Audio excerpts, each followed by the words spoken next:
Hello there, friends. My name is Rachel GNS Middle. Gilbert and Sullivan is my middle name, and my middle name is my last name. And I am here today on behalf of Forbear Theatre to explore the magic of the Gilbert and Sullivan Operas by very pedantically ranking every element of them.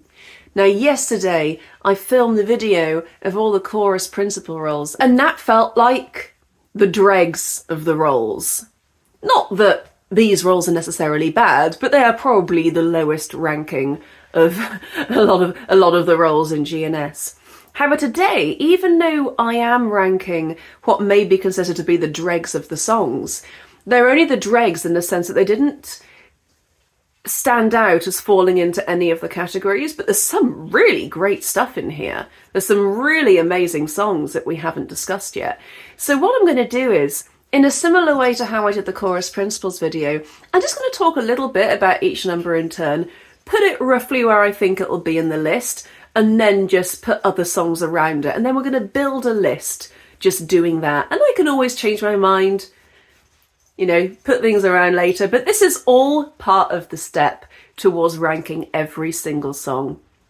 So once I've got these uncategorisable numbers in one list, it'll then become easier to make my ultimate list out of all of them. Now, before we get started, please remember to subscribe to my channel. Please like this video. Please do share these videos with your friends, your enemies, and everywhere in between, and maybe even people you don't know yet, because they may one day be people you do know who like Gilbert and Sullivan. So I'm going to let you do that. There we go. Well done. I'm very proud of you. I'm proud of you for subscribing. Thank you. Thank you for doing that. So part of why most of these songs are in this list is they're in this list for two reasons, really. A, because they didn't stand out as being related to a certain category, but also even those which you could argue may have actually belonged in a certain category, I felt maybe just wouldn't have done very well in that category for many reasons, and we'll get to those reasons as we go through each number. There'll be individual reasons relating to each song, but that is why this is going to be quite an interesting video, because we're just, so as I say, we're getting to the end point here. These are the final numbers I've left to talk about. Now, of course, I am not perfect, and there may be some songs I have left out completely. And I'll tell you very much how this might have happened. Because as I've been making these lists, I have a big master document on my computer. This master Excel document with like soprano arias, then a list below it. Chorus numbers and a list below it. But as I went on, I realised, oh wait, that song shouldn't be in that list, it should be in that list. And I'd be moving things about. But occasionally, I've had these, what I call copy and paste errors, where a song will just go missing completely. So actually, I added on 3 songs onto this list that I had somehow just missed off my master list. And I'll tell you what those 3 are, because they're going to be the last we discuss. And even as I was getting my tea, ready to do this video, I realised we've missed another one, which I'm going to write in right now. And the thing is, what's funny is that I specifically remember definitely adding that to a list initially, but I must have taken it off a list and never put it in this list. Copy and paste errors, they happen to the best of us. So I beg of you that if you watch this video and you're thinking, wait, hang on, she hasn't talked about this song yet, then please tell me, because it's not too late to get it into the final ranking at all. And it is likely that I've missed at least a couple, because things like this are just never perfect. So also, because we are just ranking all of these completely different songs, we can't use parameters, since all of these songs will be serving a totally different function. So we're going to do it roughly the way we did the chorus principal video. I'm going to be thinking of music, obviously. I'm going to be thinking of the dramatic impact and importance to narrative. But I'm also going to be quite free about that, because some songs that maybe only have one function, but it does that extremely well, I'm going to put up quite high, even if it's not funny or not important for the narrative. So we're going to be doing that and get started now. So I'm going to start off this video by correcting something in a previous video. So in my Act 2 openings, and it's interesting because I'd forgotten that I'd said this, but then I never actually added this song onto the list to discuss again.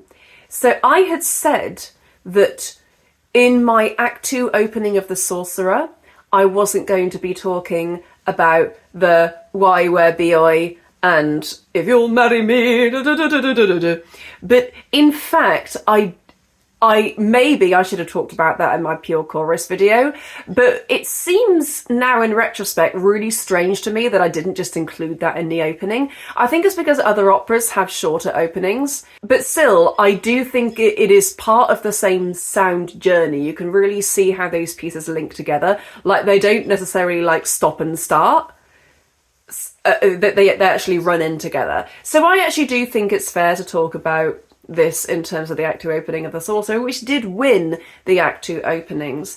So I'm not going to really say too much about that section now because I'm not actually talking about it, but it's already come first. And that hopefully that can tell you like how much I like it. I find it really funny. I think the lyrics are kind of all right. They're a little bit old-fashioned, but I understand them in the context of the day and in the context of the mood that Gilbert was trying to create. There really isn't anything like this anywhere else in the canon. No, why, where be I and what be I a doing? Like, both with the accent written. Yes, I know. Both with the accent actually written into the music, but also just that slow realisation, that call and response, that bleary-eyedness after the tension that's been created before. Then that all explodes into, if you'll marry me, I'll dig for you and rig for you. If you'll marry me, I'll dig for you and beg for you. I find that so funny. I absolutely love that number.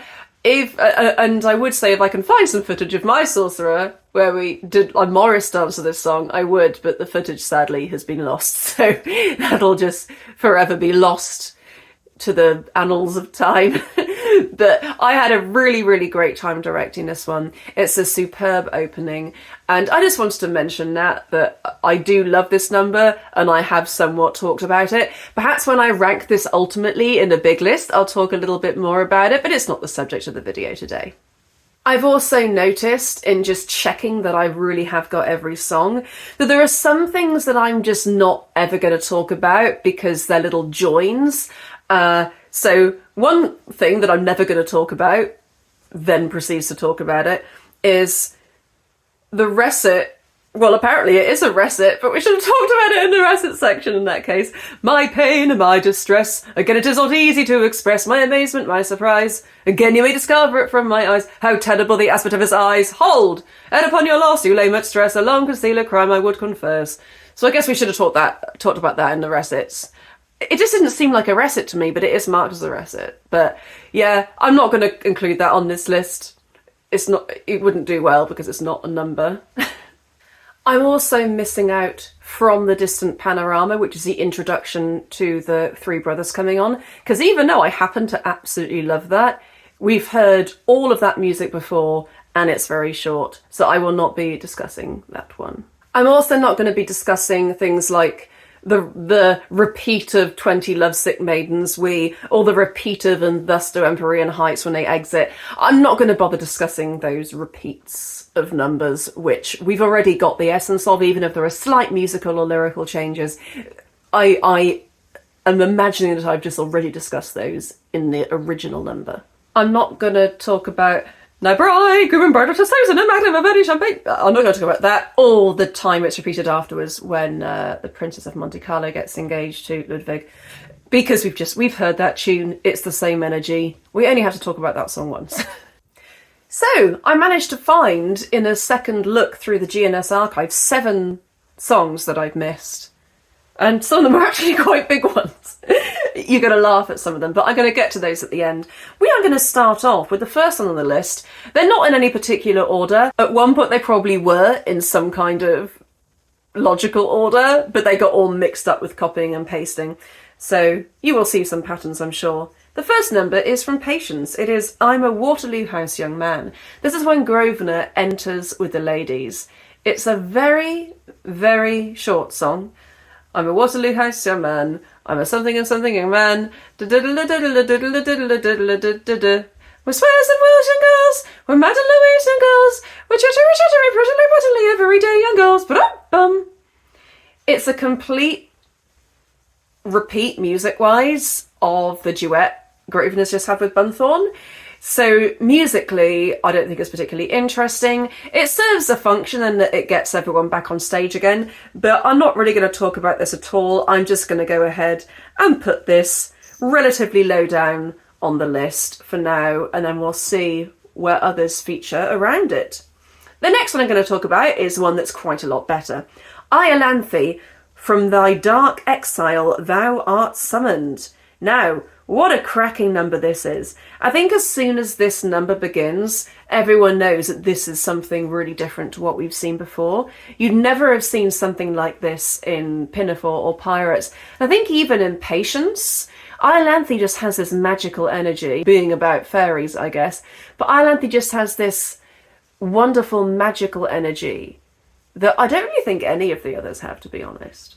That's why a lot of people's favourite is Iolanthe, even though I don't think you could argue it has the best dialogue or the best music or the best characters. There is something really special about Iolanthe, and it does, I think, start in this number. I'm not a huge fan of Tripping Hither. I do love it, it's cute, but it actually wasn't one of my favourite openings. This, on the other hand, it does such a good job of setting up the tension.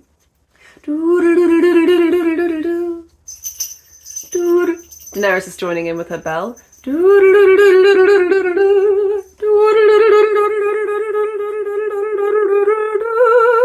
I'm in totally the wrong key. Iolanthe, from thy dark exile thou art summoned. Oh, it's just beautiful. Come to our call. Come, Iolanthe. It gives you such chills. And then when Iolanthe does come in, and this is, I think, why a lot of people, this is a bad thing about this song. This song makes people think that Iolanthe is like a solemn character. But, and the dialogue doesn't really help her, sadly, because she has to come in with such gravitas. She has all that music to fill, which I think is not director proof, like at all. And I think that musical passage is so long that I think it does fox some people, but I wasn't scared of it when I was directing it. I liked all that long music. With humbled breast and every hope laid low. It's so sad. It's just glorious, all these musical transitions. And then, for the dark sin against our fairy lord, we sentence you to lifelong banishment, but mercy.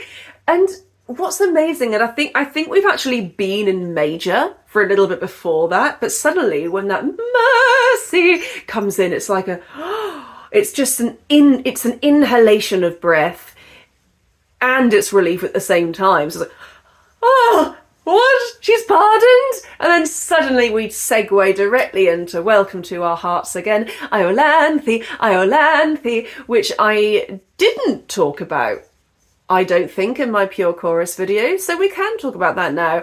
I love this number. In fact, when I did when I was submitting for directing jobs and I was sending off some of my directorial highlights, and I actually involved this bit in my directorial highlights because I felt that I did something with it that I haven't really seen before. I mean, for a start, the tempo was a lot quicker, but I also tried to get across just how joyful these fairies are feeling about Iolanthe coming back, and they were all like skipping with her and twirling her and cuddling her, and it was just very, very nice. It wasn't just her going around a circle hugging people in turn like you usually see it. There was actually choreographed chaos going on with just how much these people adored Iolanthe. So yeah, I did have a lot of fun with this number. It has so many emotional levels in it. It takes you on such a journey. It's so important for the narrative. Like, it's one of those ones that is narratively crucial, but is also beautiful musically, and it's incredibly emotional and dramatic. So honestly, I think this is actually a great number, and I'm going to put this, for now, I'm going to put it second top, because for some reason I can't quite picture it winning. I think maybe I've seen some other ones on this list, and I think that it does have some stiff competition. So I'm going to put it second at the top for now, and I may move it up or down depending on my evil whims. The next one we have to talk about is Fare Thee Well, Attractive Stranger, also from Iolanthe. Now, I'm thinking that this one isn't so good. I think it's a bit better than I'm a Waterloo House Young Man, because even though its function seems to be to get the fairies chorus off stage, it does also have some emotion and some comedy in it. Like, the fairy queen is so flirtatious with Strephon, it's really cute. Fare thee well, attractive stranger. She's so cheeky, and the fact the fairies are all like, yeah, you are attractive. It's so funny how, like, sexual Gilbert's ladies' choruses are. If you think about it, I mean, as a director, I tend to, with the exception of Iolanthe actually, that's probably the one exception to this, but when there is like a gender split in the choruses, I tend to make the traditionally male chorus quite wholesome and asexual, but then I tend to make the traditionally female chorus quite sexually driven, and I find that a lot of comedy comes from that. And I don't really quite even know to this day why it is that I tend to do that. But for example, in Pirates of Penzance, I made it so the ladies are all like, oh wow, the pirates are so sexy. But then the men were just like, oh, do you want to marry me? And it was really cute. And the same with Patience. The rapturous maidens are extremely crazed out of something. You know, whether that's love or like wanting sexual engagement, you know, whatever. But the dragoons are just really happy and lovely and just want to get married. So it's interesting, and I wonder if that was something intentional on Gilbert's part. That he seems to implicitly got across to me as a director that that's the energy that people need to have. But then, or it could totally just be like my fear of straight men. It could totally just be that I don't like to see choruses full of men that look sexually interested in their corresponding chorus. That could be what it is. Maybe that is it. And I'm just totally placing my own, like, fears, like, on top of that. Who knows? That's something to ask my therapist, I suppose. But yeah, I'm not overly concerned with talking a lot about this song. I'm going to put it, like, closer to I'm a Waterloo House Young Man, but a few positions above it for now. I think that's probably roughly where it's going to end up. The next one we're going to talk about, in fact, the next several we're talking about, the next 6, are simply little sections from Trial by Jury that I felt deserved to be discussed in their own right. Oh, Will You Swear by Yonder Star? This is a fun section because it usually involves the joke of everyone kneeling and they can't be seen. Oh, will you swear by yonder star? By the dull set of yonder sky, they will well and truly try. We will well and real try. That's it, though. It's just the usher sings and then they sing. But it's not bad. I think I like it slightly less than Fare Thee Well, Attractive Stranger, so I'm going to put it beneath that.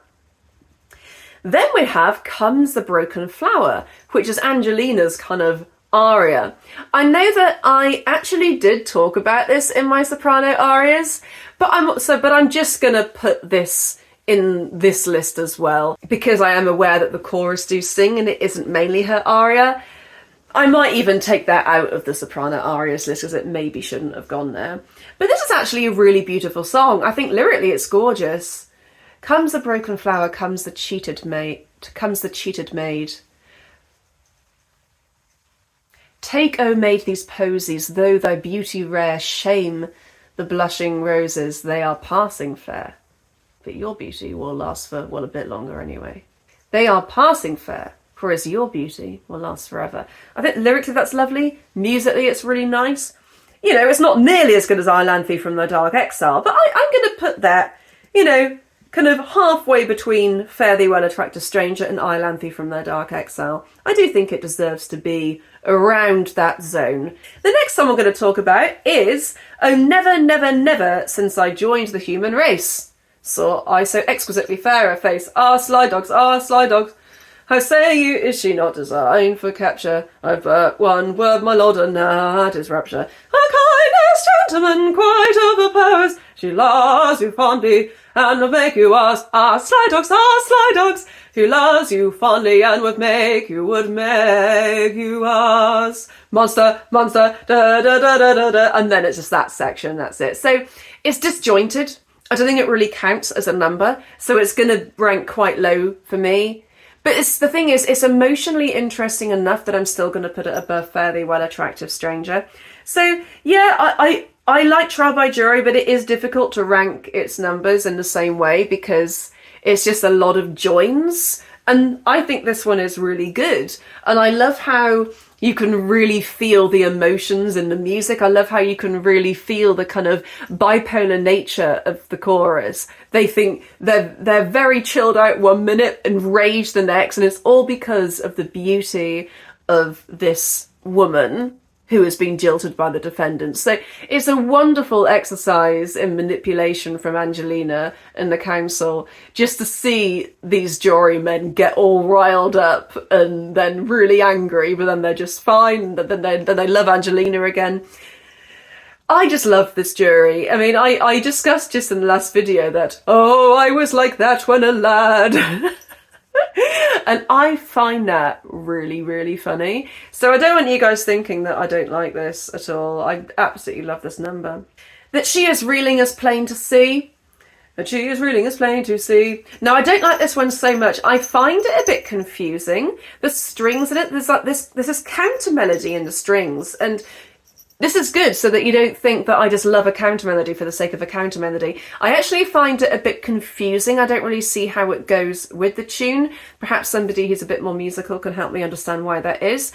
But I don't find this one like as musically satisfying as I have when there's been counter melodies and other numbers. But in this one we do get the lovely monster, bung gong, get off your there, the judge and the jury, monster, boom, monster, dread of fury.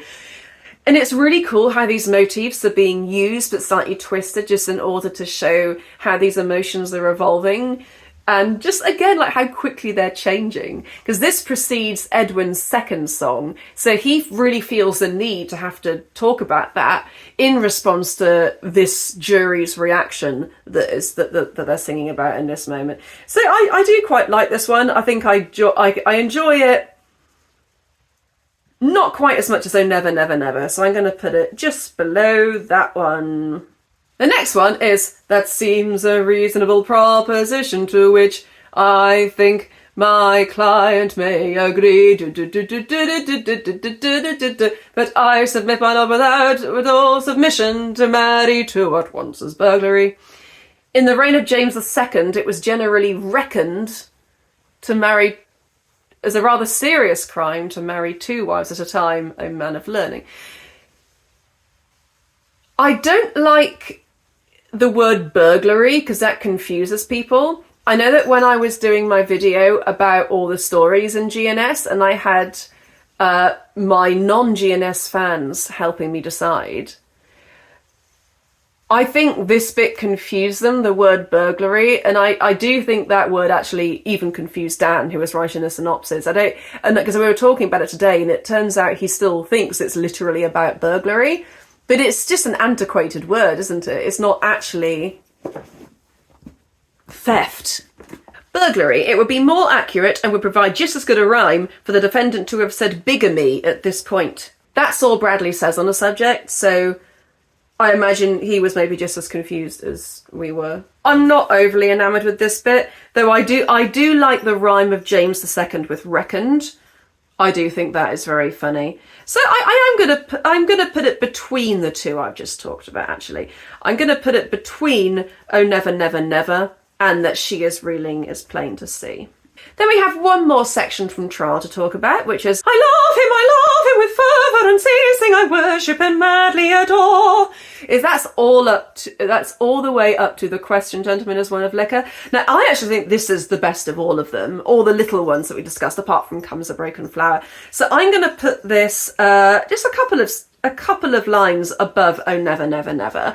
I think this one is really, really lovely. And it's so fun musically. And I love yes, he must pay. I love that little decoration on that note there. I smoke like a furnace, I'm always in liquor, a ruffian, a bully, a sot. So I think this is funny if he's lying. If he's actually beating her up, that's not cool. And I don't think we should ever Trial by Jury should be performed again with that in mind. Please don't do that, because it's just not funny.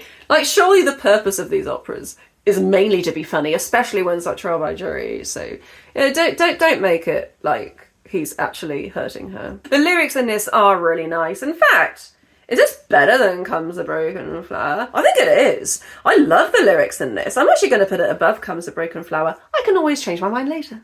Oh, I'm actually glad I've got through all those Trial by Jury ones, because they're so short and I don't really want to spend too much time talking about them, because I know that there are going to be some other really long ones. So actually what I'm going to do is I'm going to go through the list and actually pick out the really short ones, which I know aren't going to do so well, because that'll then save up most of the time in this video for the really good numbers. And immediately I'm seeing one here. Good Morrow, Good Mother from Iolanthe.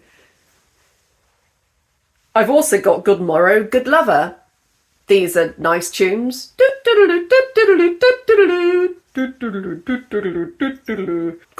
good lover. That's the wrong key. Good morrow, good lover, good lover, good morrow. By some means or other, pray banish your sorrow. It's just basically Strephon saying he's happy to see his mother, and Phyllis is saying she's happy to see Strephon.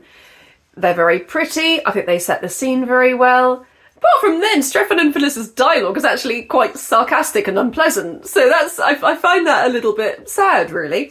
But I do think these are relatively pretty.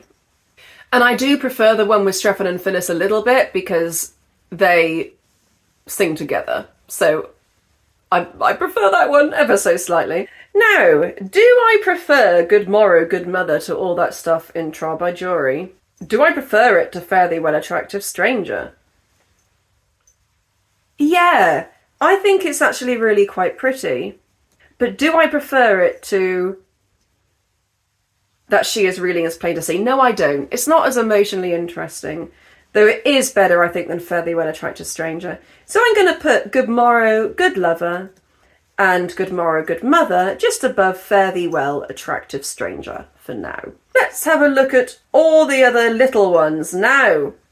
We have two from HMS Pinafore that aren't so little, but because one of them is, I'm going to discuss them both together. Now Give Three Cheers, I Am the Monarch of the Sea, and then For I Hold That on the Seas. So For I Hold That on the Seas is just an afterthought of the first one, but it does get all the sisters, cousins and aunts off stage, so that is a useful function, and it wraps up the scene in a nice way, so I do really like that number. Now give three cheers, I'll lead the way, hurrah, hurrah, hooray, hooray. Will tell me I got those pickups wrong, but I've never sung that, so I don't know what it is. Hooray, hooray, hooray, bong. I'm the monarch of the sea, the ruler of the Queen's Navy, whose praise Great Britain loudly chants, and we are the sisters, cousins, and his aunts. It's great. It's so, so good. Is it better than I love him with fervour unceasing? No, I don't think it is. But is it better than Comes a Broken Flower? I think it is. So I'm going to put Now Give Three Cheers, I'm the Monarch of the Sea, just below I love him with fervour unceasing. It is good in a sense that it introduces Sir Joseph, but he's about to introduce himself in a much better way with his When I Was a Lad, I Served a Term. That is just a much better song for character. This is fun, but this is really a song for Cousin Hebe to show that she is able to kind of get under Sir Joseph's skin a little bit. She's able to be prominent. She's able to kind of be the dominant person in this relationship at certain times. So that's the main function of this song. It's to introduce Sir Joseph after the sisters, cousins and aunts have all exited on their own, and to kind of show the relationship between Sir Joseph and Cousin Hebe. But then that never really gets further examined, even though until like Act 2, and even then that scene's often cut. So I'm not attaching a whole load of emotion to this, but it is funny how Cousin Hebe interjects and then the sisters, cousins and aunts also interject afterwards. I do think that is funny and I like it. Then For I Hold That on the Seas, that's like a little afterthought. I think it's better than Good Morrow, Good Lover, but I don't think it's better than That She Is Reeling As Plain to See, actually, so I'm going to put it in between those ones. Now, what else have we got? What other little short ones have we got? Now away to the wedding we go. This is the first time this gets sung, so this is the Baroness singing it. Now away to the wedding we go, and there's someone the chariot is. Da da da da da da da da da da da da da. Though Julia's emotions may fall in the form of impetuous tears, something like that. To the wedding we legally go, so someone the chariot is. To the wedding we legally go, so someone the chariot is. In fact, I think the outro is the best part of it.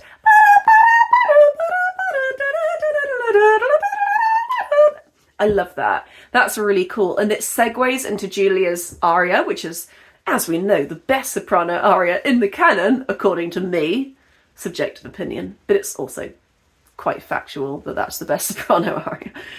I love that. I love the way it segues in, but in itself, does it really have kind of any emotional resonance? Does it help the story? Yeah, I mean, it helps get the chorus off stage. Does it tell you about who the Baroness is? Yeah, a little bit. She is kind of celebrating someone else's misfortune, but also celebrating her own triumph. So, do I think this is better than Comes a Broken Flower? Yeah, I think it is. I think it's more interesting. Comes a Broken Flower is relatively one note. Even though it is musically beautiful, I do think this one just has the edge in terms of its dramatic potential and it actually saying something about the character of the people involved. Comes a Broken Flower doesn't really say too much about Angelina. So I am going to put Now Away to the Wedding We Go just beneath Now Give Three Cheers, I'm the Monarch of the Sea. I don't think it's quite as funny as that one. Now, what else do we have? Take Her, I Yield.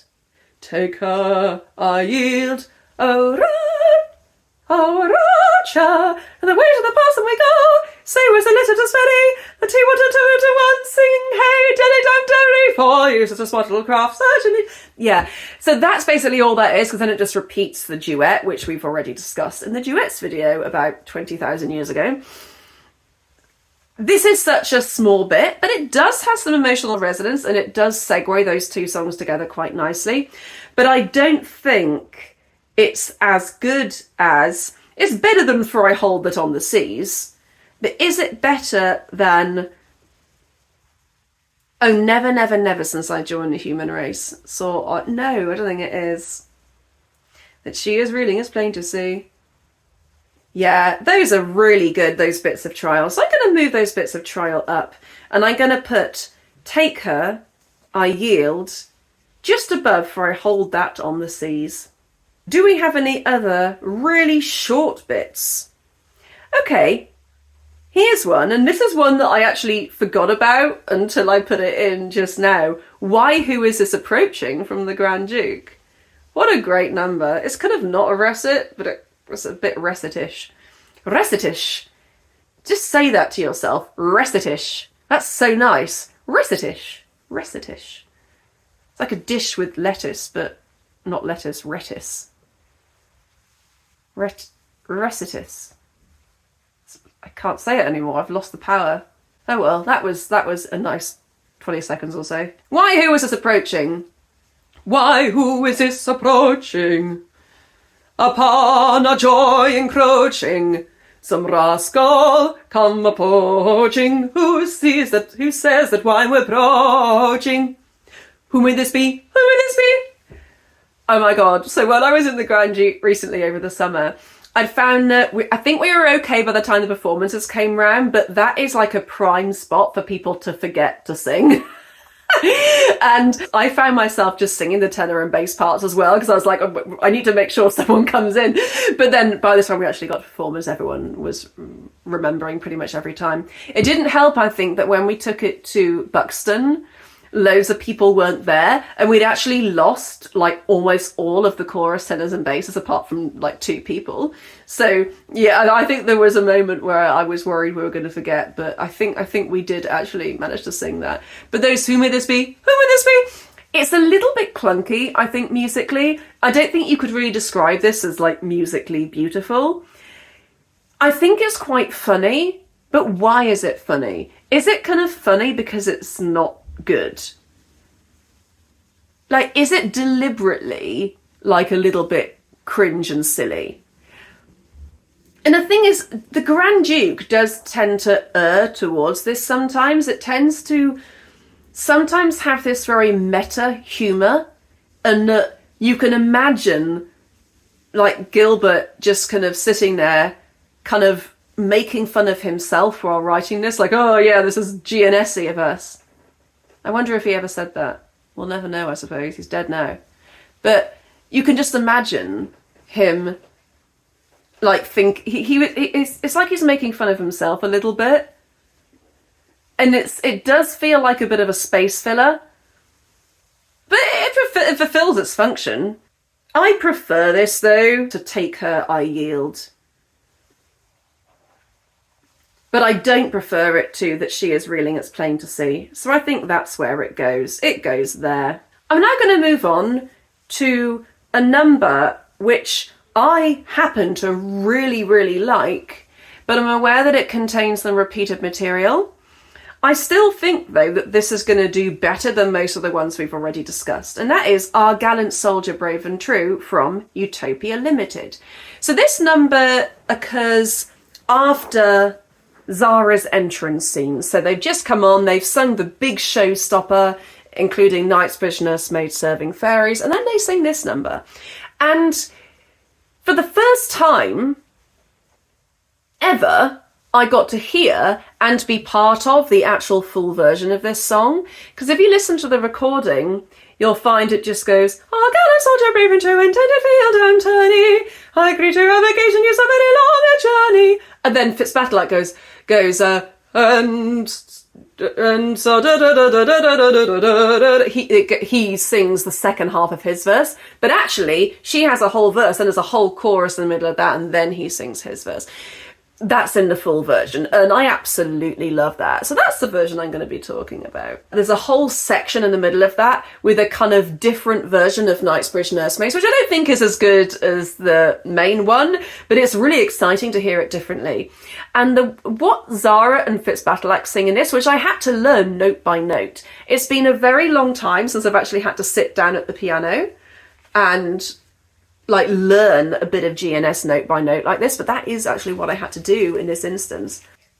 Let us sing aside what in truth we feel. Let us whisper law of our lost and glorious the truth we show we would fain conceal. That was wrong. Lest the truth we show we would fain conceal. So that's how that bit goes. And it's really cool. And the chorus is singing, Knightsbridge Nursemaids Serving Fairies. It's Knightsbridge Nursemaids, but in like a slightly different key, I believe. So they're singing a D sharp there. Oh no, it is the same. So actually the chorus are singing what looks to be the same, but it's arranged differently in the orchestra. So it actually feels really different and the key feels different. No, it's a really awesome bit. And I'm going to ask Will if he can actually send me the recording of that bit, because I don't actually know if a recording of that bit exists anywhere. So hopefully you'll be able to see it here.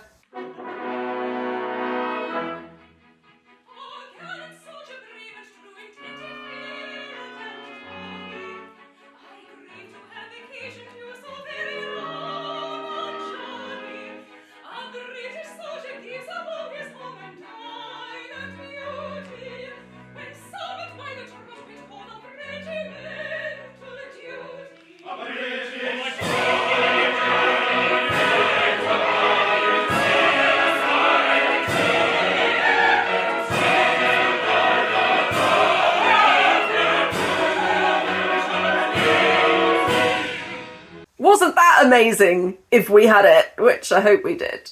So I'm just going to put this number. I don't think it's as good as Iolanthe from the Dark Exile, because, you know, this does contain a lot of repeated material, and that Iolanthe number is just so epically emotional that I do that this doesn't match it, even if it is kind of more exciting musically. Now, what we're going to talk about next, I'm just going to try and loosely go from what I consider worst to best, but of course I could be totally wrong, as I haven't even really thought about it yet. The next one that's kind of sticking out for me as one that may not do so well is Now Hearken to My Strict Command from Princess Ida. Now this was one that I could have included in my baritone arias, and maybe I should have done. For some reason it didn't, it did occur to me that I could have done, but to me, it just seemed that the chorus had such a massive part to play in that song that it didn't seem right to consider it an aria, but in hindsight, I probably should have put it in there because there wasn't really anywhere else for it to go. Shout hurrah, hip hip hurrah, hip hip hip hip hurrah, for the brave princess and her good papa, hurrah, hurrah. It's quite rousing. I do like it actually, but the thing is, I don't like it for anything Hildebrand does. I like it for what the chorus do. So it would have been disingenuous, I think, to include it in the baritone arias because the good bits are when the chorus sing. But it is fun. It's fun, it's rousing, it's militaristic. I think the reason it maybe tends to fall slightly flat is because it's not as good as the number before it and the number after it, so it just seems like a bit of a nothing number. But it is lovely. All of Princess Ida, maybe apart from some things in the third act, are just gorgeous musically, and this is no exception. The energy is completely right here. It really puts like a full stop on the end of the scene, and for that I really do like this one. I like it better than anything in Trial, better than I Love Him with Fervour Unceasing, but nowhere near as much as O Gallant Soldier, Brave and True, I don't think. So I'm just going to go ahead and put that somewhere kind of between the two. I Love Him, and Our Gallant Soldier, Brave and True. Hildebrand I don't find as like a terribly like engaging character. He's probably one of the most evil characters in the operas. Like, he's so threatening. He's so like aggressive to Ida. Like, even if they made a deal, like, yet she was won, dude. She was won.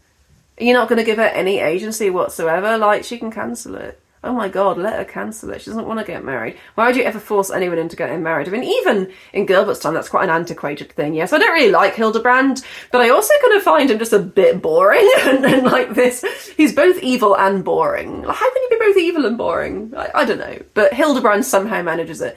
But I'm not a massive fan of his part to play in this number, but for its chorus inclusion, I'm going to put it in the higher part of this list.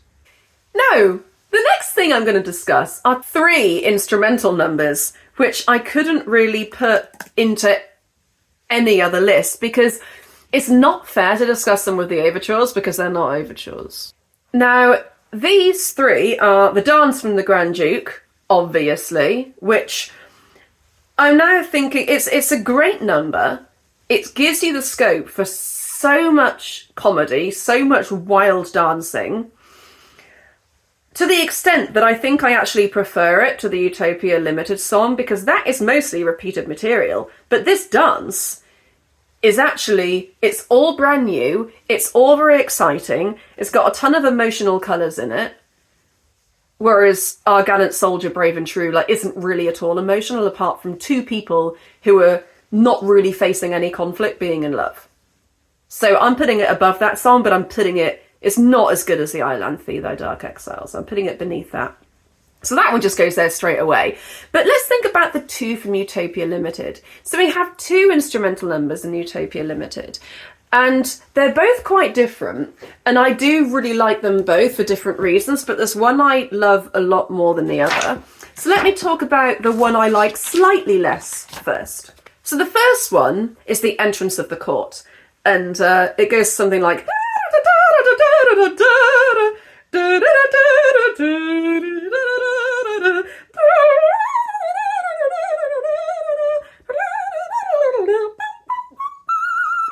The reason why, this is a really, really funny thing about me and music is that I am woefully not knowledgeable about music, but one thing I can do is I can just naturally sing extremely high. So it's not like a particularly useful skill because nobody really ever needs you to sing higher than a top E flat. But I found that the only time I ever musical directed a show, which was Patience, I was able to kind of sing what it was that I wanted, even for the top violins. I was able to say, I want it to sound like this. And it actually helped them, and they were laughing and saying it did help them a bit.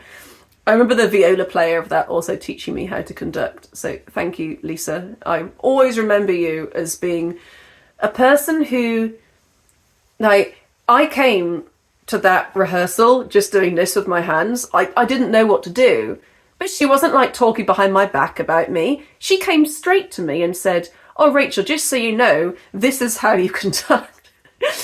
she was so patient with me, and it was so lovely. And I'll remember that act of kindness, like, until I die. It was so nice, because that orchestra really could have turned against me, but I also commend myself on the fact that I didn't get all stuffy and say, no, I'm doing it in my way. I actually listened to her and I did what she said. And that, my friends, is when Rachel GNS Middle learned how to conduct. And I use those conducting skills throughout my university career. Ever since then, I've not really been conducting. But anyway, this is a really fun number, but there's not really much scope for comedy in it. Like, it's very pretty. And I think that it is like a nice piece of music. But when I compare it to the numbers on this list, which actually give us like real colour, they're funny, they're emotional. This is just like a grand, stately entrance song. And there's not really much more to it than that. And even now when I'm thinking about how I'm going to direct my Utopia Limited, there's not really much you can do with this music, even though it is very nice. But I am thinking that it's probably better than Now Away to the Wedding We Go. But I don't think it's as good as Now Give Three Cheers, I Am the Monarch of the Sea. It's just a pretty instrumental number, so I'm going to put it there, in between those two. However, the drawing room music, I absolutely love. The drawing room music is just inherently so funny.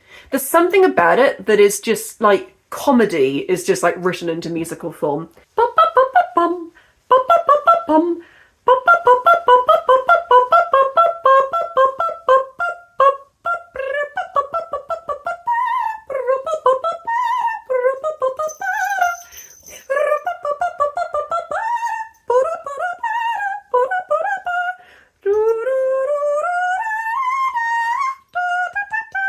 And it's so good. It's just, you can really imagine, especially with those ritadandos, which are actually marked in the score that I'm reading off.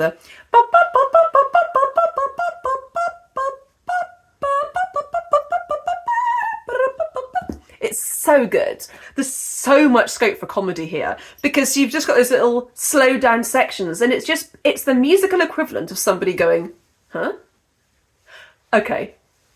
And it gives you so much scope as a director to like do something there, to like use those musical impulses. And then you've got this other section where the brass come in, bryum, bryum, bryum, ba-da-ba-dum, bum, bum, bum, ba-da-bum, bryum, ba-da-ba-dum, bum, bum, bum, bryum, ba-da-da-da.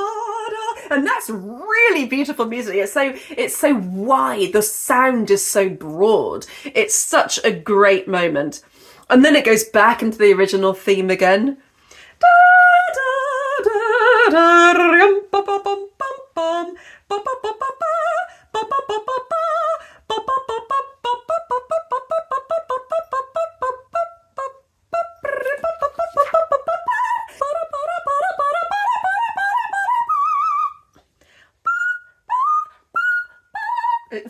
I absolutely love it. It's fun to sing as well. I was going to do like a range test for you guys today. Let's see what I can sing up to these days. This is just me showing off, by the way. I'm not going to be shy about it, because it's fun to show off how high I can sing. I never get to show it. That's the thing. I never get to show it, and people don't really know that about me. The top A flat, that can be quite useful, because in Paul 121 you can go, and that is a top A flat, which is that's a top B flat. Yeah, so that's the limit of my range right now. So the limit of my range is maybe between a top B flat and a top B. And I actually do know of one other person who can sing that top B flat. It took me, I think, roughly until about last year to get that top A flat secure. But that is, it's horrible, but it's secure. Anyway, I do think that this is not as good as Iolanthe from Thy Dark Exile. The question is it better than the Dance from the Grand Duke? The Dance from the Grand Duke is wild, it's exciting, it's characterful, it's fun, it catches everyone by surprise. It's a real showstopper, actually. So I think it's maybe not quite as good as the dance from the Grand Duke. So I'm going to put it just below that and between that and Our Gallant Soldier, Brave and True. But I really, really do love this number. Now, we're going to move on to a song from the Gondoliers called With Ducal Pomp and Ducal Pride. I actually started talking about this in my pure chorus number video, forgetting that the Duke and Duchess actually had solos in it. So I've already started to talk about this and then quickly went, oh wait, I shouldn't be including this.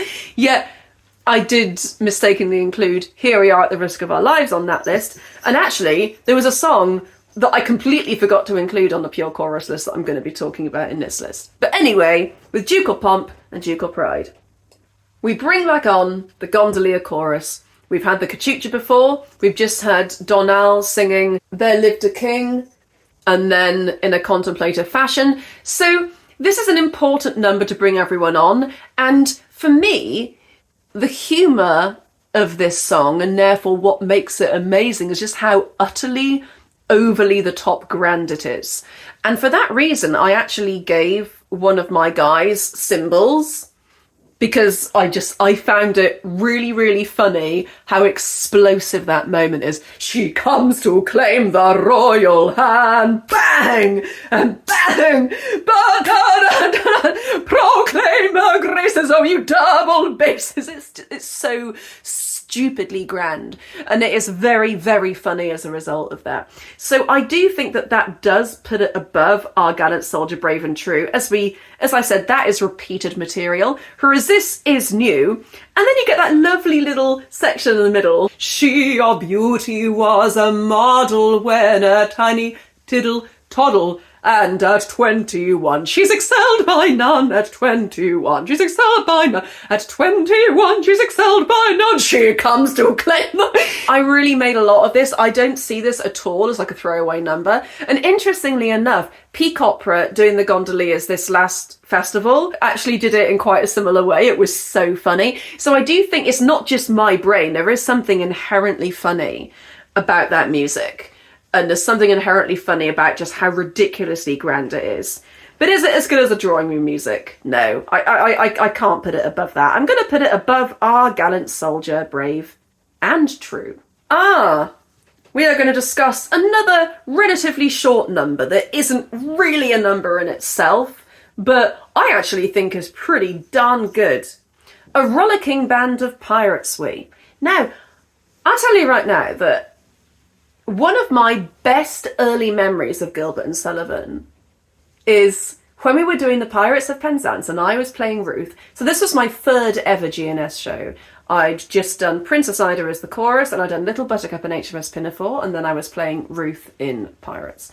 And we performed in the big student union building. So it was this quite big stage, this absolutely huge room with like a ton of proper rate seating. It was a really big space. And what we do is, all the pirates and me as Ruth, we'd go out along the corridor by the dressing room, and then we'd wait outside the entrance where the audience actually went in and out. But we'd wait there, and we would wait there with the security desk to actually get into the student union building was just behind us. There were like drunk people coming in and out of the student union bar, all wondering like, what on earth are these guys doing? And then we'd sing it from there. And so what was so cool is, you know, for a person who, I don't like attention a lot of the time, but I like attention when I'm performing. I like the right kind of attention. So this was just such a cool moment because it meant that we could just like sing just completely in the student union building, and everyone was like, "Well, what's going on?" We were like a rollicking band of pirates, we who tired of tossing on the sea. And it's, to me, it was so like eerie, because this like chorus of voices coming off from far away. I always find this like quite a spine tingling moment. So this actually is one of my favourite memories of GNS.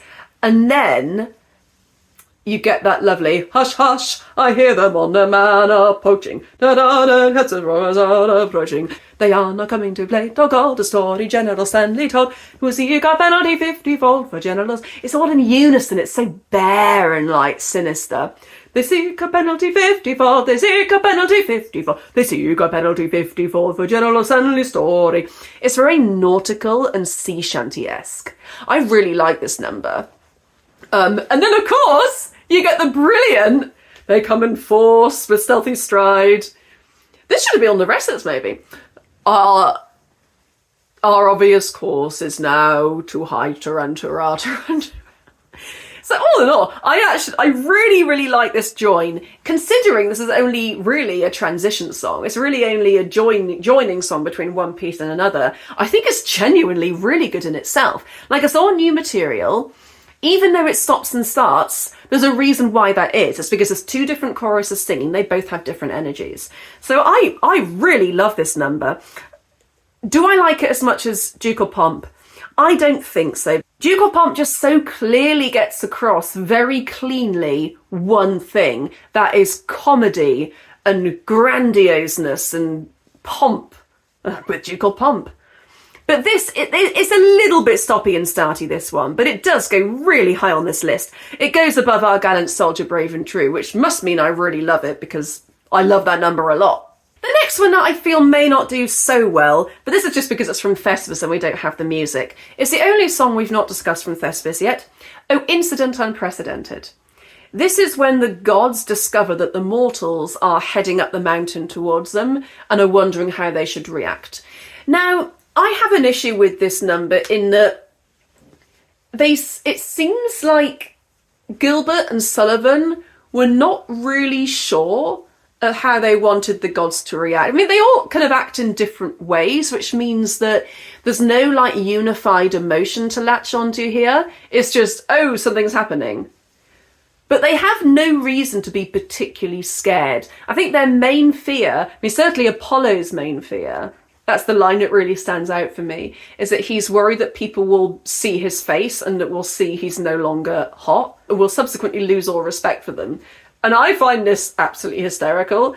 And to me, I just have Duncan Hamilton, who played it for us in Savoy now. I have him in my head when I imagine this one. If they should see my face, my influence theirs, and he was just so like beautifully, like kind of camp, but just he had this kind of very soft feminine energy, and it was just so beautiful. No one else really sticks out for me as having a particularly funny line. I mean, as Mercury, I didn't really do too much. Oh, incident unprecedented. Now, I'm not going to embarrass myself this time by saying, oh, the music must be Offenbach because I don't recognise it, because last time I did that, it was for the Act 2 openings. And what was frustrating is that even just a couple of weeks after talking about Aurore Symposia, I watched the Savoy Net Cabaret, and in that, they actually did da-da-da-da-da-da-da-da, which is from the Beauty Stone. I'm a Gilbert head. Really, I love Sullivan. Of course, I dearly love Sullivan, but Sullivan without Gilbert, I don't like as much. It doesn't really. My obsession does not extend to Sullivan without Gilbert, even though I do like some of it. But yeah, this number, I don't really have anything to latch onto because we don't have the music, and the lyrics to me don't seem like terribly clear, like with what everyone is meant to be feeling at this point. Goodness gracious, how audacious. Oh goodness gracious, what do we have here? It's just that kind of over and over again. Goodness gracious, how audacious. Earth is spacious, why, oh why come here? Like, there's not really anything to latch onto there. I wish the whole thing had just been Apollo's aria, because his notion of, oh, they can't see me looking like this, I look far too old. Like, that's funny, that's really good. But everyone else's concerns just seem to be kind of along the same lines, but not nearly as like connected to their character. And I don't really understand why Mercury's upset. Like, it's just one that I find a bit dramatically confusing. I mean, it's still like a big enough number. It probably was great musically. Like, it's that half. It's the pre-Climbing of a Rocky Mountain song as a quintet that the chorus then join in with. So I do think that this would have had some impact. So I'm going to put this between that she is reeling, it's plain to see, and why, who is this approaching? So we have 8 numbers still to discuss. And this is an interesting one that I missed out of my pure chorus numbers video. I just completely missed this off every list that I did. Because some of the ones that I added on to the list today were just kind of copy and paste errors, but this one seemed to have got away from me completely. It's really bizarre how I didn't seem to put this into any list at all. And that is Strefan's a Member of Parliament. So this is quite a big number, and it's like a very interesting, fun number. How on earth did I forget about this song? Come on, Rachel GNS Middle. You call yourself a GNS-ophile, and yet you forget about Strefan's a Member of Parliament. To be fair, I like this song for what it is. I think it's fun and rousing. It is fun music. It's like joyous musically. It's not quite that same serotonin rush that I get for some of those really happy numbers. Like Here We Are at the Risk of Our Lives. That's a good example. Like I don't get the same feeling for this one that I get for that one. But it's fun. It's a nice, fun song. It reintroduces the fairies and the Piers chorus. And it somewhat goes to explain why it is that Strephon is in power, even if I don't quite understand it still myself. Strephon's a Member of Parliament, carries every bill he chooses.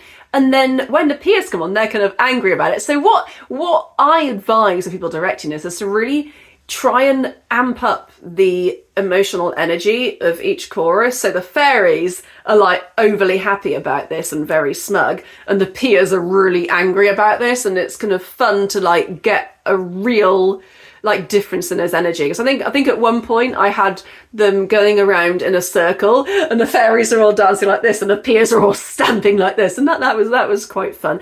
So it is a nice, fun song. But is it as good as Now Give 3 Cheers, I Am the Monarch of the Sea? I feel like Strephon's a Member of Parliament is an actual song. Is it as good as Now Hearken to My Strict Command? I think it's better. It's just more fun. But it's not as good as Our Gallant Soldier, Brave and True. So I'm going to give those two a little bit of space. Now we have 7 numbers more to discuss. Seeing as we're on an Iolanthe kick, let me discuss another number from Iolanthe, A Shepherd Eye. Now, this, without a doubt, is my very favourite part, and I would say maybe a very good redeeming feature of that whole Phyllis and the Lord Chancellor and all the Peers section. 'Tis I, young Strephon, mine is priceless treasure. Against the world, I claim my darling's hand. Ba-dum-bum-bum. Now what's he doing? Ba-dum-bum-bum. Ba-dum-bum-bum-bum-ba. And then you get this wonderful joy-inducing. A shepherd I, a shepherd he, of Arcady, of Arcady. Betrothed are we, betrothed are they, and mean to be espoused today. A shepherd he, of Arcady. A shepherd he of Arcady. It's really fun. And then, neath this flowers the stab of dagger, though we momentarily stagger, in this heart proud we innately, let's depart, dignified and stately. Let's depart, dignified and stately. Dignified and stately. Dignified and stately. How good is that exit? And then you think they've gone. No, they've not gone. Though her heart she's badly bruising, in another suitor choosing. Let's pretend it's most amusing. Let's pretend it's most amusing. Ha, ha, ha. It's so angry. It's so angry and it's so funny. I actually hadn't realised how much I love this moment. This is great, this is. It's got so much emotional colour. Strephon is so brave, and Phyllis is so brave associating herself with him. The Lord Chancellor's like, what's going on? Everyone's emotions are completely in a whirlwind. Like, everyone is caught off guard by this. I mean, maybe apart from Strephon, who planned it. But even Phyllis, I think, is a bit caught off guard by his bravery in this moment. It's very, very sweet. And I wish that Strephon's character in the dialogue was actually consistent with how wonderfully brave he is in this moment. This is like one of the most romantic moments in GNS, when Strephon comes in and says this. It's beautiful. It really is lovely. And those Piers exiting with that anger, I think this is actually my favourite use of using music again in the canon, because when you think that all this music and Noah Hart, she's badly bruising, that's all just from the Piers March. I mean, yeah, that is a banger, and I guess the two that did better than it in the Showstoppers section, their music wasn't used again, like Foeman and Like a Ghost's Vigil Keeping, they weren't used again. So hearing that banger of a song kind of come back is great, but actually I think it's better because it's so emotionally charged. Let's pretend it's most amusing. Let's pretend it's most amusing. Ha, ha, ha. Ha, ha, ha. Ha, ha, ha. Tantara, tantara. It's so good. Is it better than Iolanthe, though, Dark Exile? I think it might be. I actually think it might be, because that, even though it's gorgeous and beautiful, it doesn't really have, like, that panache. And you do get that sense of romance. It's so much is happening here. It's such a moment. This has gone top of the list for me. That surprised me. I didn't think it would, but honestly, I do think this beats Iolanthe from Thy Dark Exile. What a great song. What a great number. So we have a mere 6 numbers to go. Ooh, I know which one we can talk about now. Stay, we must not lose our senses. / here's a first-rate opportunity. Now, after having just talked about that last one, this one may be a little bit underwhelming for me, but I do really like this one. There's a lot of scope for comedy in it. Stay, we must not lose our senses. Men who stick at no offences will anon be... I may be getting these words mixed up, by the way. Piracy, the dreadful trade, is nice companions for young ladies. Let us go away. Let us no. They say that. Now, one of my big pet peeves, though, is when people, like, destroy that let us disappear bit. Often you get, let us disappear. And it's just, like, really lazy. I tried to actually get this really in time, but I think we didn't really have enough time to get it right. Because it actually should be, let us disappear. It should be like that, but it should be let us disappear. That's dotted. And I think that we did try to get that all in time, but it's very hard to do that. I think people are so used to just that screen being quite messy that that moment can become really muddy. So yeah, what I'm trying to say is that even though this is a very dramatic moment, it's not director proof. And it can be quite problematic in a sense, because you've got these pirates coming on and like attempting to kidnap these ladies. And of course they just want to marry them. But a lot of the time in staging, you see them actually picking the daughters up. And I don't really like that particularly. I don't like seeing the daughters being manhandled. It's not particularly comfy for me. Of course, I'm very happy to look at darker issues on stage. I mean, wow, I've seen some dark theatre, and I love being challenged by theatre. It's wonderful, but not when it's meant to be a comic opera being played for laughs. I think that's where I draw the line. If it was ever set up in such a way that the pirates come in and pick up the daughters and you're meant to laugh, that's not really okay to me. On the other hand, when they come in at the end, I think it's perfectly acceptable for the pirates to be quite violent then, because that's not a comedy moment. The pirates of despair! Like that, they can be as violent as they need to be then. I mean, obviously, stage combat, not for real, but, you know, obviously. But it's about what this moment is meant to be, and this is meant to be a comic moment. Like, it's everything about it just screams comedy. I like this tune, it's cool, it's in the Act 1 finale as well, yeah, it's kind of fun. It's not particularly mind-blowing as a musical piece, is it? It's very much like this is the song to get the pirates on and capture the ladies, and that's what it is. And yeah, you are seeing some narrative, but there actually didn't even, I mean, it's good there is a song here because it's an opera, but did it need all these words? No, it didn't really need all the words. Yes, so this actually isn't one of my favourite songs, to be honest. I think there's a lot of scope for comedy, and for that, you know, I'm going to put it But I'm going to put it beneath Now Give Three Cheers, I Am the Monarch of the Sea, and above the entrance of the court. Or will I put it above the entrance of the court? Because actually the entrance of the court is very lovely musically. I'm going to put it just below Comes a Broken Flower, actually, because I do think that Comes a Broken Flower is a really pretty tune with lovely lyrics, whereas this one just isn't quite as sophisticated, I don't think. We have 5 more to discuss. Now, looking at these, I'm going to try and discuss them in the order that I think they belong. But as I've ascertained, I've been really bad at doing that because I've so seen they've kind of ended up all over the place. The next one I'm going to talk about is from Princess Ida, and it is called Merrily Ring the Luncheon Bell. Now, talk about like songs that people forget exist. Like, this is definitely one of them. This is one of those songs that I don't think it would be a single person's favourite song, but it's fine. But people tend to laugh about it because it's just about something so banal.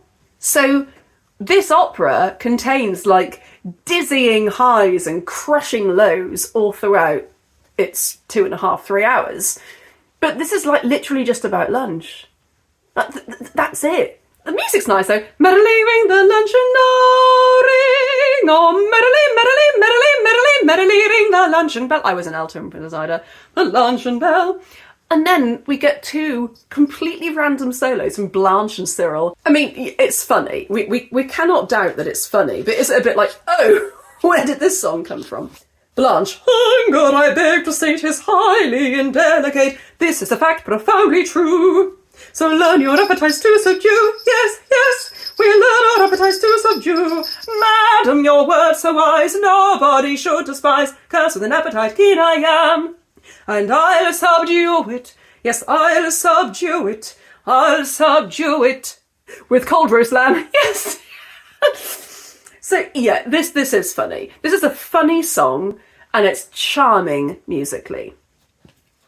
I certainly think it's better than I Love Him with Fervour Unceasing, because it's just like a very sweet, funny song. And I'd actually think it's better than Now Hearken to My Strict Command as well, but it's not better than Strephon's a Member of Parliament. Strephon's a Member of Parliament is just so iconically fun and bright, so I'm going to put it between those 2 numbers. Now, 4 numbers to go.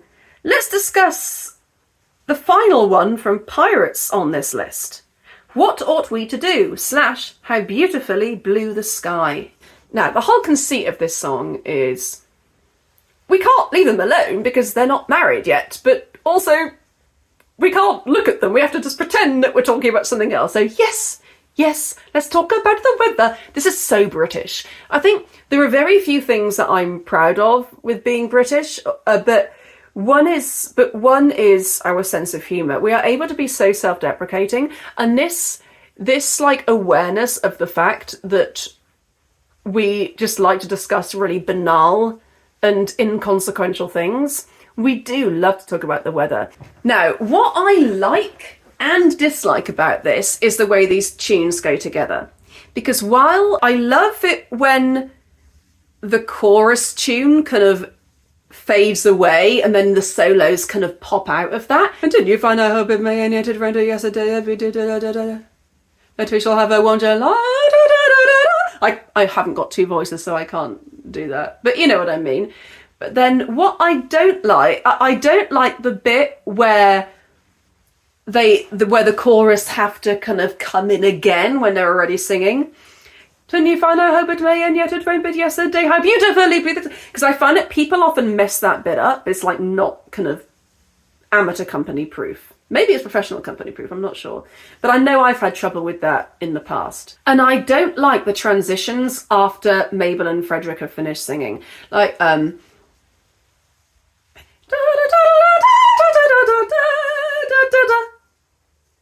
how beautifully, I find that very ugly and very jarring. And it's impossible, again, to get like movements in time surrounding that because it's just so difficult for people to know like when to move, when to sing.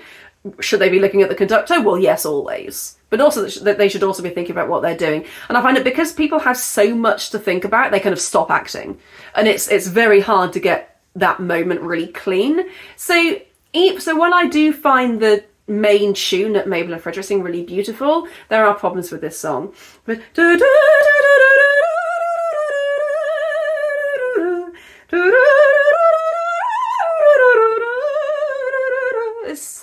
nice. Ah yes, ah yes, ah yes. It is nice, and I enjoy this bit as Mabel. I sometimes forget I'm gonna be doing it. This is one of the ones I forget about when I'm like rehearsing for Mabel, or think, oh, I've got a Mabel coming up, I need to start thinking about how I'm going to play Mabel again. I always forget about this number, so I'm always having to look up the words. But yeah, I do like this song. Do I like it more or less than Now Hearken to My Strict Command? I think I do like it slightly more because it's just so funny. Do I like it more than Merrily Ring the Luncheon Bell? I think I do, actually.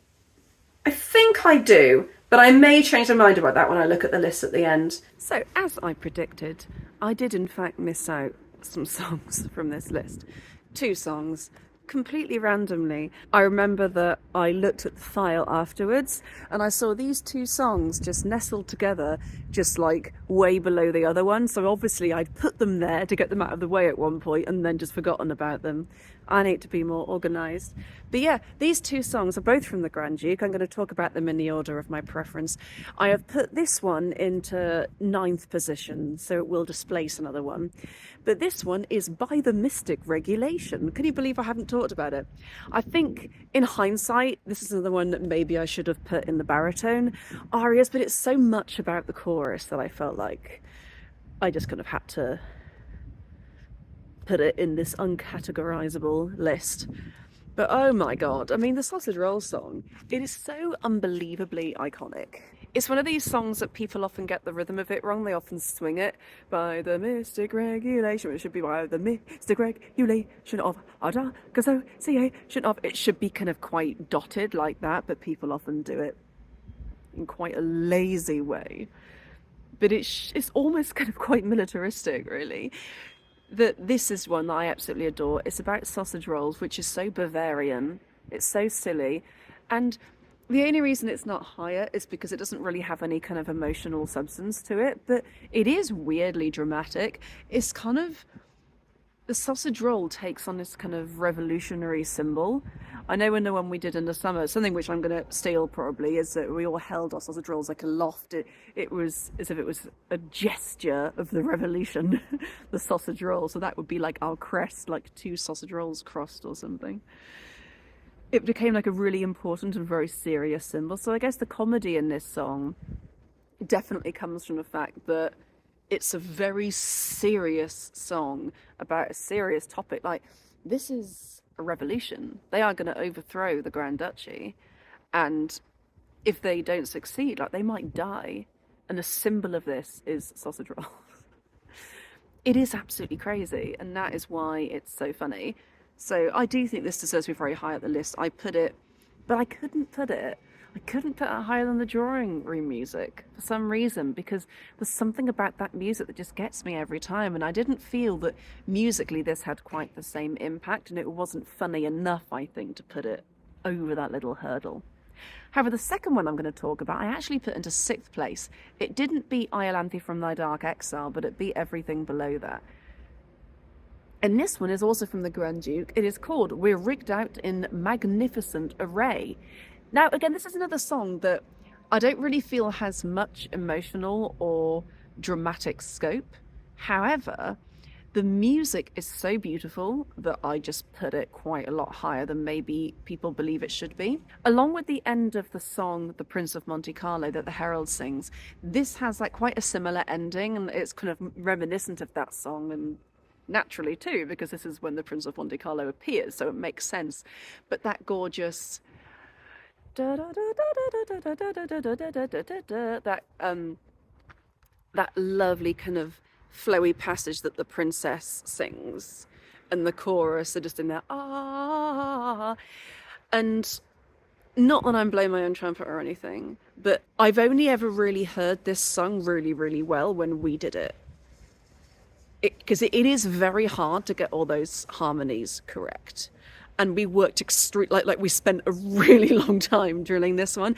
So I think if people realise just how musically incredible this is, I mean, honestly, this is probably like that moment at the end of each verse of this song will make it into definitely my top 20 musical moments in GNS, maybe even my top 10, along with the one at the end of the Herald song. I just find it absolutely gloriously spine-tingling. The actual content of the song, I mean, it's quite funny. It is quite funny. While nails are not presentable. And of course, I am the very well-known costumer. It's just so absurd. And I think it's the absolute perfect song to introduce this new group of people. We're at the 10th hour of this show. Like, it's almost at its end. The audience are about to fall asleep. This song needs to kind of wake the audience up again. And I think it does that extremely well. I think this is a very, very good song to do that. And it successfully introduces all the characters. One thing I don't like about it is how the princess has to like interrupt the costumier's line in order to sing. I do find that a bit annoying because I want to hear the costumier's line, but musically it's very funny. It works really well. What else do I like about it? It is relatively vague in terms of character, but it does give the director like a lot of clues. It gives them a lot of scope.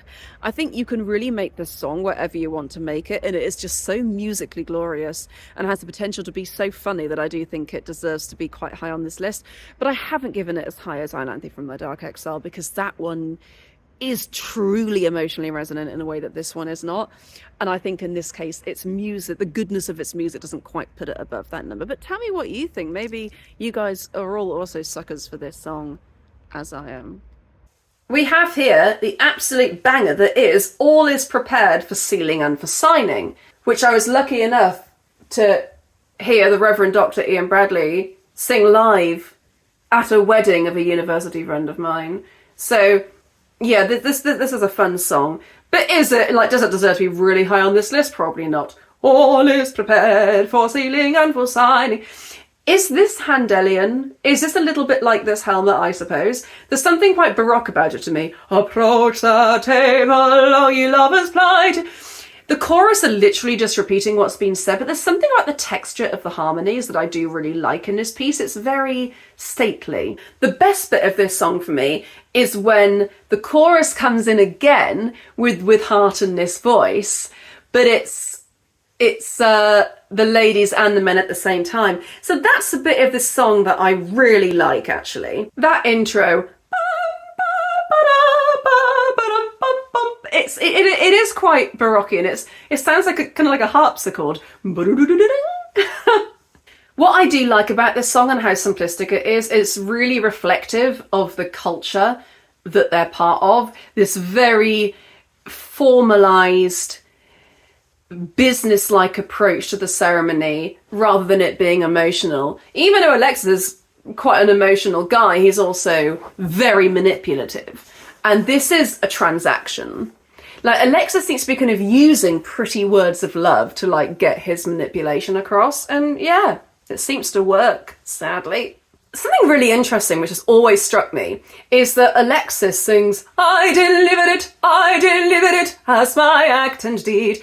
And you'd imagine Aline would go, I delivered it. But, well, she does in a bit. But instead she goes, I delivered it as my act and deed. Which, to me, is actually quite symptomatic of how he likes to really make big proclamations of love without really meaning it. But for her, it is a more intimate moment.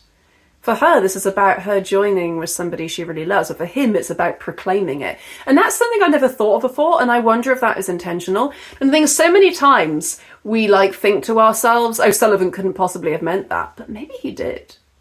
Like, honestly, maybe that was the intention of that moment, to kind of show the differing emotional connection of both of them to that identical thing that they're saying.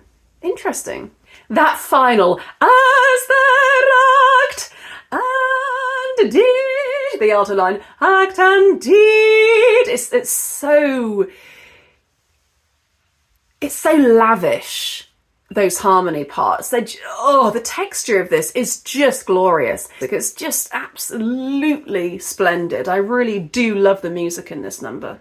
Yeah, that double chorus where the men come in with "Comes Alexis the Brave," it really fits so well together, these two tunes. So that's because usually in the double chorus you get one tune, the other tune, then together. But this time it's like delayed gratification, and it was definitely worth the wait. Like, it's such a tremendous tune when they both come in together. With heart and with voice, may the joy, may the dreams, feel unbounded and, oh, it's gorgeous. Alexis the brave and the It's just so full of pomp. I think it's even more full of pomp than with Ducal Pomp and Ducal Pride, to be honest. Yeah, that is probably where it goes on the list. It goes definitely above with Ducal Pomp. Does it go? Is this the best one so far? I mean, I kind of love it. But does it have the same emotional variant as A Shepherd Eye? Probably not, but does the amazingness of the music actually make up for it? I mean, it kind of might. This is bizarre. I didn't really think this was going to do so well. I think I am going to put it at the top of the list, actually. I'm going to put it above A Shepherd Eye. Because honestly, this is like an absolute triumph of a number. It goes through such an awesome musical journey. And even though it doesn't have the emotional resonance that Iolanthe from My Dark Exile, it just has such an impact. I think more of an impact than that one. Now, another one from The Sorcerer, which we have not yet discussed, is Sprites of Earth and Air. Now, interestingly enough, I've not sung this song or been like a part of it, apart from when I briefly directed The Sorcerer, but that was just, we did it over 3 days, so we didn't really do too much with it. I remember that we were like dangling out of windows with party poppers and things, because of course we didn't have like any kind of pyro stuff. We were just doing the best we could with like little kind of things that went pop. And it was really, really fun. Again, that footage has just been lost to the ages, sadly, so we will never see what Full Beth Theatre did with The Sorcerer.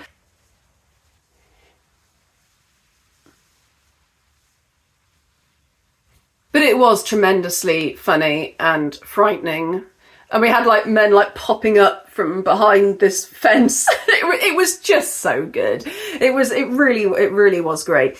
And there's a reason that like this song appears in Topsy Turvy.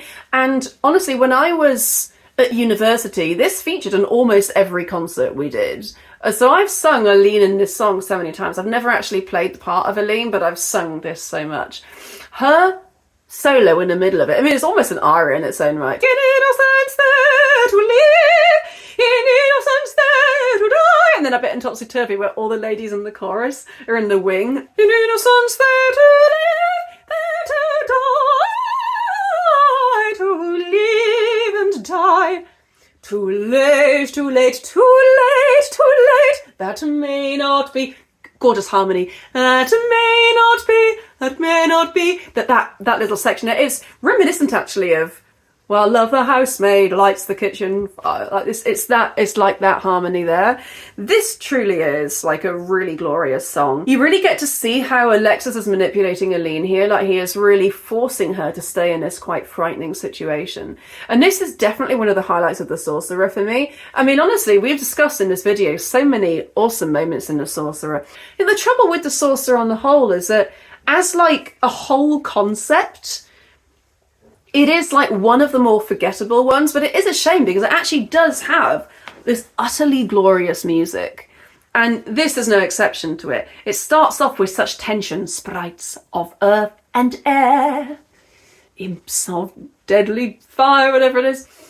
Discharge your loathsome loads. Number 1, it is done. Number 2, number 3, your work is done.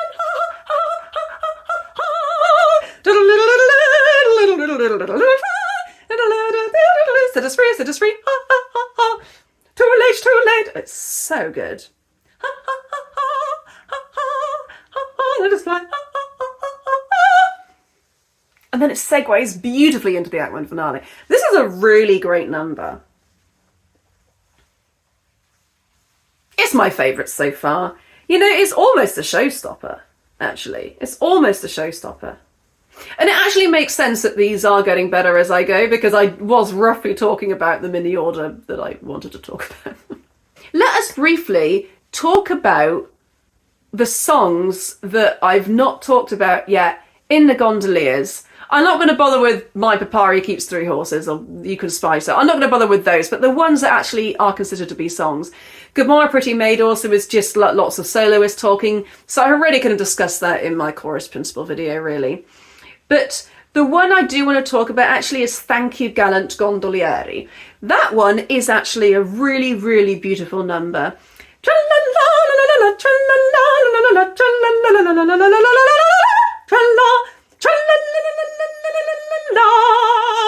Thank you, gallant Gondolieri. Twos against threes. I mean, that is so glorious.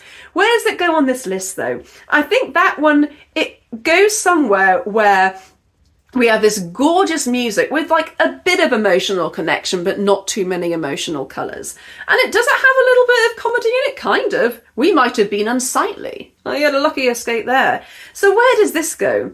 I think this definitely goes above a rollicking band of pirates we. The thing is, with Ducal Pomp is just so funny and it's also beautiful musically and has so much character that I think that's where it goes. So I'm going to put Thank You, Gallant Gondolieri. The question is, did we already discuss For the Merriest Fellows Are We in a previous video? That is what I am now going to find out by looking at the Forbear Theatre YouTube channel. So actually, it doesn't look like I have discussed For the Merriest Fellows Are We. So let's talk about that as well, because this is such a banger. I remember casting this role and just saying to people, look, like, I know it's only a chorus principal part, but this is like genuinely such an awesome song.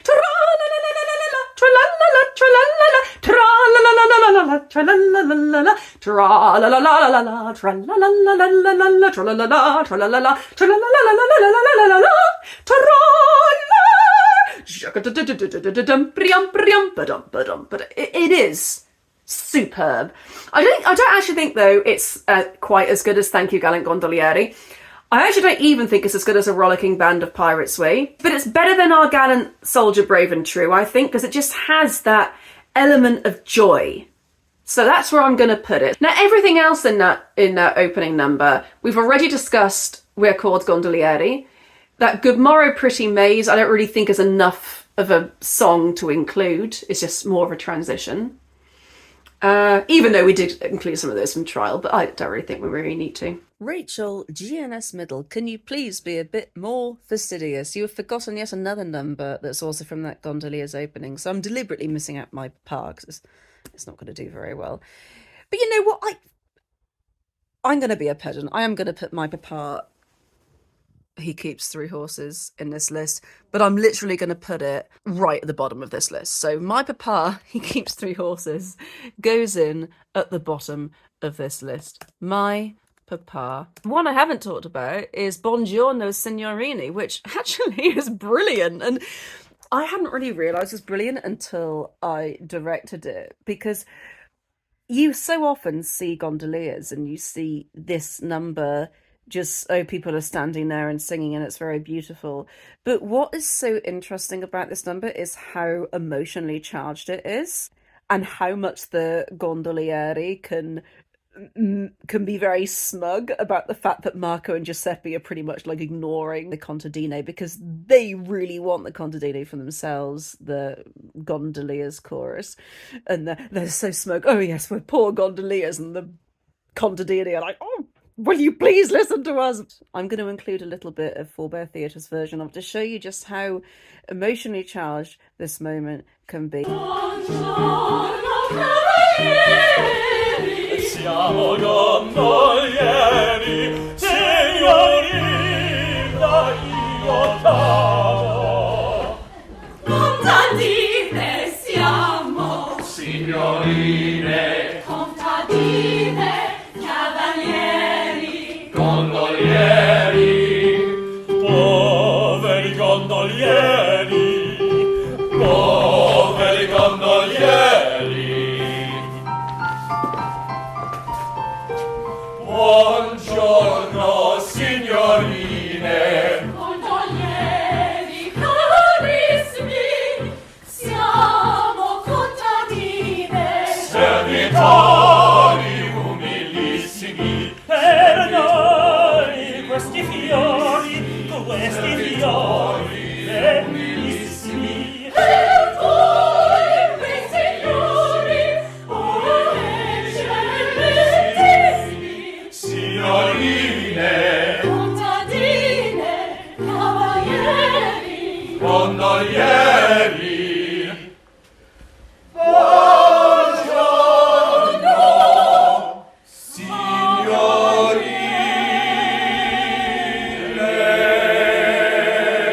But I have put it quite high on the list now. I've actually put it in number 9. So where By the Mystic Regulation was, now this one is. So the list will be below in the description, but when I read out the list at the end, just know that it is going to be wrong, but the correct list is below. So that brings us to the very, very last song to discuss in the Gilbert and Sullivan canon. So this has been a big project. I started filming it in December last year, and we are only now discussing the very last number.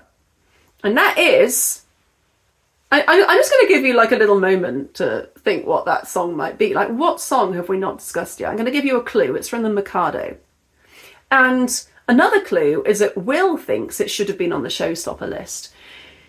And I don't know if I agree. Like, I do think it's going to do very well. Like, it might even win. But I don't know if I should have included it there. But tell me, let me know if you think I should have included it on the showstoppers list. And that song is... Behold the Lord High Executioner. This is the Patagai's entrance, and what an entrance it is. I mean, if we're talking about dramatic, amazing entrances, Why Am I Moody and Sad? I mean, that's gotta maybe be the best one. Also, the alto's entrance in, like, later in this very opera is also utterly brilliant. But let's talk about how grand this song is. So it's got that with Ducal Pomp and Ducal Pride energy, except it does it better. Behold the Lord High Executioner, a personage of noble rank and title, a dignified and potent officer, whose functions are particularly vital. I remember that being a joke when I did Mikado back at uni. We were lucky enough to have Ben McAteer actually musical direct us for this opera, so that was great, because he's a very well-known singer now, so it's cool that he actually MD'd us in that production. But I remember him making a really big thing out of particularly vital, which I love because I'm also crazy about diction. But we had a lot of fun with the particularly vital, differ to the Lord. It's so good because you get that big grand energy. And then, of course, the Patagai comes in and the energy totally changes. It becomes nervous. It becomes awkward. Like, he is... You can play him very confident. I wouldn't really play him that way if I was doing it or directing. It's perfectly valid to do it that way. I just think it's a bit more interesting if he's like, oh my god, I really shouldn't be here. Oh god, I could be killed at any moment. This is not a safe place. I can't escape because I just got people deferring to me at all times and I can't actually get out. Oh god, what have they changed their minds about executing me? Like, if I was in that position, that would be what I was thinking all the time. Taken from a county jail by a set of curious chances, liberated their non-bail on my own recognizances, wafted by a favouring gale, as someone sometimes is in trances, to a height that few can scale. And these lyrics are just incredible. Surely never had a male, under such like circumstances, so adventurous a tale which could rank in most romances. Now, I know I probably missed a couple of words there, but it's amazing how I've never sung this part. It's been 10 years since I'm in the Mikado, yet I know that. Whereas I was really fumbling over some of the lyrics in these other ones that I've done way more recently. It's just very memorable. The lyrics just roll off the tongue. It's beautiful lyrically to say. So this one would get like a 10 out of 10 for lyrics for me. And then you get the crazy... Is it barbershop? I don't know. But taken from a county jail... liberated then non-bail, surely never had a male so adventurous a tale. There's actually broad harmonies from the tenors and basses, and then a sudden shock of differ. And usually the Patagai's like, oh god, frightened by that. Defer to the Lord High Executioner. Defer to the noble Lord High Executioner. Bow down, and then you think it's stopped, but then there's more. Bow down, or the Lord High Executioner. It's just... To me, this is just so funny. The music is funny. It's not like there are funny words. The music itself is funny. It's like the drawing room music in Utopia Limited. It's like Sullivan has such a good sense of humour. I mean, really, I should probably listen to the zoo a bit more. I do love the music in the zoo. But this piece here... Oh, have you seen that? I've got Battenberg earrings on, by the way. Isn't that really cute? I got them in a shop in Cardiff, actually, when I went to Cardiff. It's just in the Queen's Arcade in Cardiff, like up the stairs. Like on the right, there was this really awesome, like kind of independent, crafty jewellery art shop.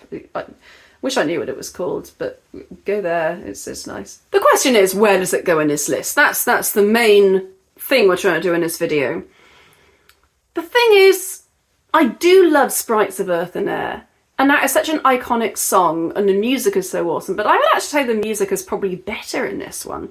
And this just does what it needs to do so incredibly well.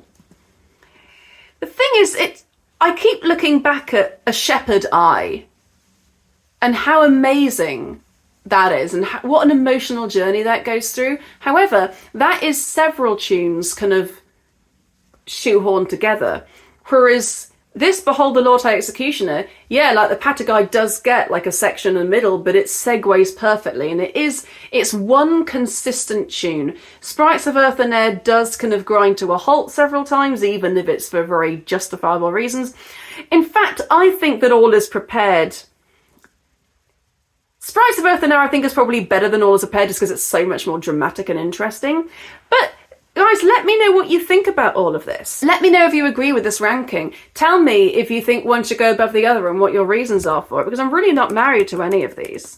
And of course, then this list will then be seamlessly melded with all of the other lists that I have made thus far. So, there are 34 items on this list. In 34th place is I'm a Waterloo House Young Man, which is the first we talked about. 33rd place is Oh Will You Swear by Yonder Star. 32nd place is Fare Thee Well, Attractive Stranger. 31st place is Good Morrow, Good Mother. 30th place is Good Morrow, Good Lover. Lots of Iolanthe songs on this list. Funny how they didn't really seem to fall into any categories. 29th place, For I Hold That on the Seas. 28th place, Take Her, I Yield from Ruddigore. 27th place, Why, Who Is This Approaching from the Grand Duke. 26th place, Oh Incident Unprecedented from Thespis. 25th place is That She Is Reeling, It's Plain to See. 24th place, That Seems a Reasonable Proposition. 23rd place, Oh Never, Never, Never Since I Joined the Human Race. 22nd, Stay, We Must Not Lose Our Senses, / Here's a First Rate Opportunity. 21st place, Comes the Broken Flower, also from Trial by Jury. 20th place from Grand Duke is Now Away to the Wedding We Go. 19th place from Utopia Limited, The Entrance of the Court. And 18th place from HMS Pinafore, Now Give Three Cheers, / I Am the Monarch of the Sea. In 17th place, another entry from Trial by Jury, I Love Him with Fervour Unceasing. In 16th place from Princess Ida is Now Hearken to My Strict Command. 15th place is Merrily Ring the Luncheon Bell. 14th place is What Ought We to Do / How Beautifully Blue the Sky. 13th place is Strephon's A Member of Parliament. 12th place from Utopia Limited are Gallant Soldier Brave and True. 11th place for the Merriest Fellows Are We. 10th place A Rollicking Band of Pirates We. Interesting how those two kind of came so close. 9th place is Thank You Gallant Gondolieri. 8th place is With Ducal Pomp, cracking number, really, really funny. 7th place is Drawing Room Music. Inherently beautifully funny music, and also just beautiful music in general. So nice, such lovely textures there. 6th place is The Dance from the Grand Duke. Bum bum bum bum bum bum